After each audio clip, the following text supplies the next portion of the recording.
So I lay my head to rest. I'm so excited to share with you my complete Shabbat prep routine, including so many of my tips and tricks to make Shabbat preparation as smooth as possible as a full-time working mom with 3 small kiddos. All the recipes, of course, will be in the description box below. And don't forget to subscribe if you like this kind of content all about simplifying the Jewish life. So let's jump into it. When I come home from work, my first step will be to preheat the oven at 350 degrees Fahrenheit, as everything will bake at that temperature. And if you want to see my complete process on how I do my meal plan, I will have the link in the description box below and the link above. Then I will start our iRobot or Roomba for it to vacuum the house while I'm cooking. For this week's recipe, I will take chicken drumsticks, and you might recognize this chicken as part of our Costco haul. And I will place them on a paper towel and dry them thoroughly on both sides. I only touch the chicken with one hand and keep the other chicken free to be able to touch the spices and faucets. I spice them with some crushed black pepper, salt, and garlic powder. And as you can see, I'm having a bit of trouble with my spices. So I bought new spice containers to redo my spice cabinet, so I cannot wait to share that with you. And once that I have coated the front part of the drumsticks, I will flip them and make sure that every side of the drumstick is coated with the spice mixture. Then I will cover it firmly with some aluminum foil and put it aside until I'm ready to bake it. I will start the vegetable preparation with the beets. I use this Scrub Daddy and I love it so much. I wash out the earth and possible gunk off the beet. And I didn't see at the store that this beet had a hole in it, so I will remove it to make sure it's not an entry point for a worm. And then I will simply roll it in aluminum foil, making sure that both ends are fully and firmly closed. And I will repeat the process for the 3 beets. I place them in a baking dish and I will put them aside until I'm ready to bake them. I'm going to make so many different things with chickpeas, and usually I use canned chickpeas, but today I didn't have any on hand, so I soaked some chickpeas overnight and I'm going to check them for bugs. And when I find one like this with a dark spot on it, I'm going to put it aside because it can be a sign that there's insects in it. And then I continue, of course, the process to take some in my hand. Then afterwards I'm going to flip them on the other hand, and then do you see on one side there was no black spot, but here we can see the black spot. So I'm going to put again this chickpea on the side, and I will continue this process for the entirety of the batch of chickpeas. I'm going to put the verified chickpeas in a bowl filled with water, and I'm going to rub them one against the other to remove the outer layer of the chickpeas, you know, the one that creates some issues for us. Maybe not you, I don't know. And then I'm going to rinse the chickpeas thoroughly and put them in a pot. I'm going to put some very basic chicken powder, some water to cover them fully, put a lid on it, and put it aside until I'm ready to cook them. I prepare my garlic confit. It is my favorite moment to let out all my anger. So I smash the garlic head, and like magic, the garlic cloves come out peeled with little effort. If the end of a garlic clove has a brown spot or maybe has a sprout growing in it, I will simply remove them. I will put all the garlic cloves in a small pot. I will put some pepper, thyme, as well as salt, cover it with olive oil, and put it aside until I'm ready to cook it. The next step is my miracle batter that works to do everything. So in a bowl, I will put 6 eggs that, of course, I check to make sure that there's no blood spot in the egg. Then I'm going to put with the eggs some sugar, and I'm going to mix them together until they become frothy, which takes about 1 to 2 minutes on a low speed. Then I'm going to add, alternatively, some flour. And then I'm going to mix it thoroughly, and of course I'm going to go and get the flour on the side of the bowl. Then I'm going to put oil, and then I'm going to repeat the process until I have exhausted all the flour and the oil, and I have a thick batter. Then I will add some vanilla sugar, 1 tablespoon, and 1 teaspoon of baking powder. I mix everything until it forms a beautiful, thick batter. I will use 2/3 of the mix to make the cupcake / muffin, and I got this new dough dispenser from the dollar store, so I wanted to try it. But shortly after starting pouring it, I realized that I would be here until tomorrow if I use it. So I went to Plan B and I poured the mix to the top. And here's a hot tip. To make a marble anything, I use a bit of chocolate syrup, and then I'm gonna make design on top, whether it's circles or zigzag, whatever your heart content. And I'm gonna take simply a coffee stick and I will swirl it around to create that beautiful marble design. I will add some chocolate chips because seriously, who doesn't like chocolate chips?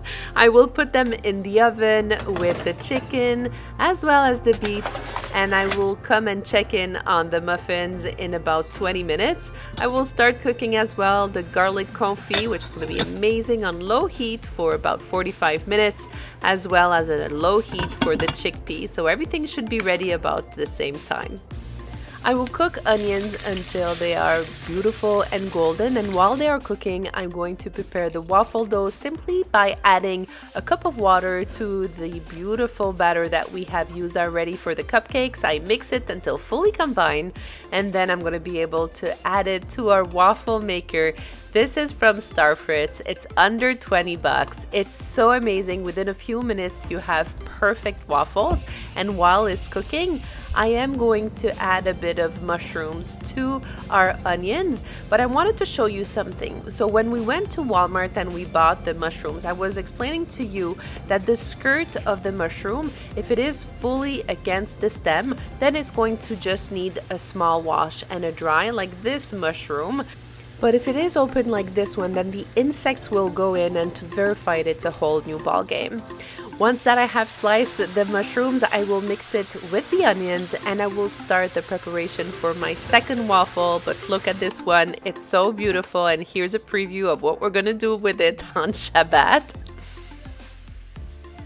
I add some more batter to the waffle maker and then I will let it cook. I will go back to my mushrooms. They are ready so quickly. I add some clean and verified green beans, cover it on very low heat. And while it is cooking, I'm going to start my Roomba to clean the kitchen or vacuum the kitchen. During that time, I'm going to start my full cleaning of the house. I dust again from top to bottom. This is a new duster. Can I say I hate it? Oh my God. I usually use the Swiffer, but for whatever reason, I didn't find any. So now I'm, of course, dusting the frames everywhere around the house. And one of the things that you have recommended me is e-cloth. I love them. I simply add water to the glass cloth and then I wipe it down with the general cloth, and it's like magic, seriously. By this time, I'm going to check in on the muffins / cupcakes, and the way I check it is simply to insert a blade inside the cupcake, and if there's nothing, it's good, so it's ready. I'm super happy, and at the same time, I check the green beans and they are ready too.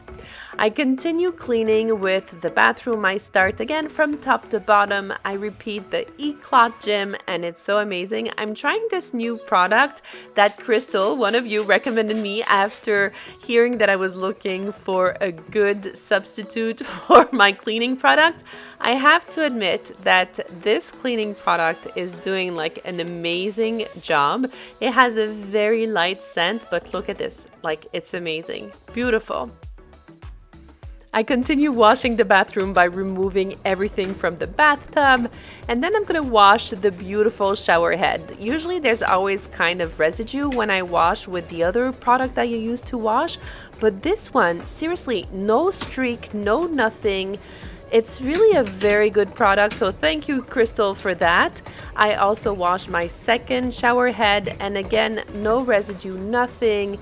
Washing the handle was like so easy and it foams beautifully, the spout as well. Everything was so shiny, and I continue, of course, washing my bathroom by washing the walls of the of the bathroom as well as the bathtub. I rinse everything and put back the mat as well as the inner mat inside the bathtub.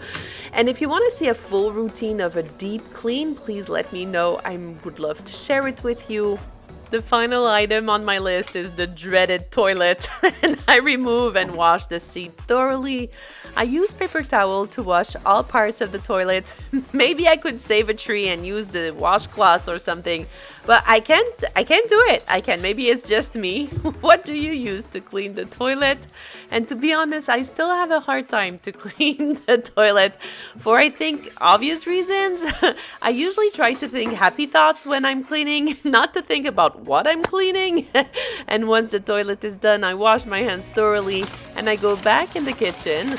I just take out the beautiful beets and I test them to make sure that they are ready. You see that the knife inserts beautifully, so it's ready for sure. And the chicken as well is partially cooked. I'm going to start with the glaze. So I use some jam. Here I have pear jam, but you can use apricot jam as well. And I use teriyaki sauce. I add some cornstarch, but you can add potato starch and some brown sugar. I mix everything together, and when I have these little lumps like this, I smush them against the side of the bowl. And then I'm gonna add the glaze on top of the drumsticks. And to be honest, I do not leave any part of the chicken uncovered with that glaze. On the contrary, I smother the drumsticks in the glaze and I put it back uncovered in the oven and bake it another 45 minutes. The garlic confit should be ready as well, and the way to check it is, of course, to see that the garlic cloves are nice and golden, but when you put a knife through it, it peels them very nicely. So again, it is fully ready, which is amazing. The water from the chickpeas is completely evaporated, so it tells us that it's ready, and you can see that it's still firm. And I will separate the chickpeas in two. Half will put in a small cooking pot with some chicken powder, some sumac, and some parsley and oil. I will mix everything together and store it as is in the fridge. I will add a bit of water before Shabbat and put it on the hot plate to make a beautiful side dish to the fish. The other half of the chickpeas, I will do my super easy hummus. I add 2 cloves of crushed garlic, salt, trina, and olive oil. I mix everything together, and I shared this magic tip in my hummus video, but I have to share it again. I add ice cubes instead of water. It gives the creamiest texture ever to your hummus. I will pipe it and store it directly in a glass container topped with tapas mix and extra chickpeas. I simply rinse the food processor and I'm going to make some celery root salad. Of course, I am going to grate the celery, and when I try to put the celery in the container, me filming one hand, pouring the other hand, it's a complete fail. For the dressing, I'm going to put some mayo, vinegar, salt, pepper, as well as parsley, mix everything, and I'm going to store it in a different container. This way, the celery root salad stays nice and crunchy. I will repeat the same process and do some grated carrots. And for the dressing that I'm going to use for the beets as well is going to be some vinegar, some olive oil, salt, pepper, garlic, and parsley. During our last Walmart haul, I found some Israeli couscous, and in another store afterwards, I found some gluten-free version. So I thought it would be nice as a side dish for Shabbat as well as a salad when I use it cold. So the way I'm going to do it is that I'm going to roast simply the couscous until it browns like this, and then I'm going to add the water.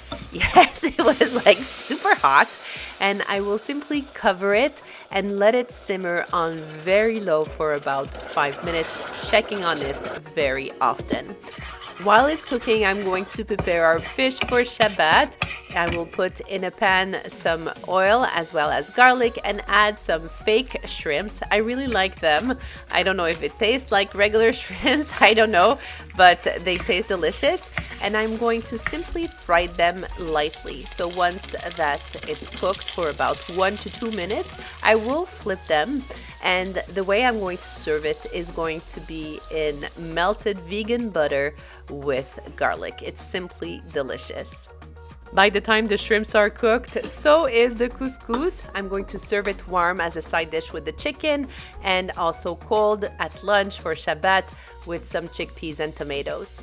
After a quick bite with the hubby and the kiddos, I am trying for the first time this stainless steel polish that you recommended to me. They say to apply the product following the grain of the stainless steel and then flip the cloth and polish the appliance. To be honest, I'm not super impressed. What do you think? Maybe it's just me, but to make sure, I will try it on my dishwasher. And I do the same thing. I follow the grain of the stainless steel. I think it did a better job on the dishwasher, but I still find that I see these watermarks. And if you know how to remove these watermarks, I had them for weeks and weeks. Please let me know. Really, I need help. I will do the dishes, and to be honest, these Scrub Daddy sponges are so amazing. They are soft when I put them in hot water, but they stay firm when I keep them in cold water. They really clean beautifully, and I continue the dishes. I don't have a lot of them because I clean as I go. This is really something I hold by when I'm spending a lot of time in the kitchen. Otherwise, I would spend like an hour doing the dishes. I will, of course, do a deep clean of my kitchen, and I go underneath even the knobs of my faucet to make sure I get all the gunk everywhere because there's always gunk. I also clean this part thoroughly because there's even gunk in that little line, and I finish everything off with a polishing cloth to make the sink beautiful and shiny again. Everything had time to cool down, so I'm going to pack away everything. This will be stored as is in the fridge. And for the beets, I am going to store them in a glass container for them to be nice and firm. And I will prepare the salad just before eating the meals on Shabbat. And for our muffins / cupcakes, I will store them directly in the muffin pan. This way, it avoids for them to be all smushed. After washing the counters, I'm going to finish off everything by cleaning the floors. I love this new product. It smells so yum. And I use, of course, my spin mop. You've seen it so many times. You know that for me, by far, it is the best mop to clean the floors. And I love how it grabs everything and the floor is just shiny. Once that I'm done with that, the chicken is ready, and look at this. The browning from the brown sugar is so beautiful. I will check the temperature to make sure that it is fully cooked, and ooh, 210, perfect. It's supposed to be above 180, 190. I cover it immediately with aluminum foil, and I will put it aside until it is completely cooled before storing it away. I can see the light at the end of the tunnel when I'm cleaning the kitchen floors. I'm going to do a quick overview, and yes, I will leave the dishes air dry overnight, and I will also leave the chairs up because this way if I need to sweep anything tomorrow, they're already up. So that's saved. After all this hard work, here is my favorite part of the Shabbat preparation, the reward. I don't know about you, but the last year and a half has not been kind to me. I gained so much weight. So now instead of treating myself with something yummy, I will treat myself with a face mask. I'm a bit of a hoarder, so I buy them really in large quantity. And every Thursday, I will go through the pile and I will take the one that inspires me. And tonight, the lucky winner is the black and gold mask. After a long hot shower, I will take out my favorite PJ, put on my mask, use the jade roller, and we're gonna call it a night. After a good night's sleep, I will be ready to start fresh tomorrow for my Friday routine. And if you did not see my Friday routine, of course, I would encourage you to see it next. Thank you for being here. It means the world to me. And know that in my book, you are the real deal, and I wouldn't be here without you. And since you are here until the end, I would encourage you to write in the comments, I love Shabbat prep, so I know I was not alone. If nobody told you today, know that you are loved and you are enough just the way you are. Until next time, stay safe, stay blessed, and don't forget to frum it up.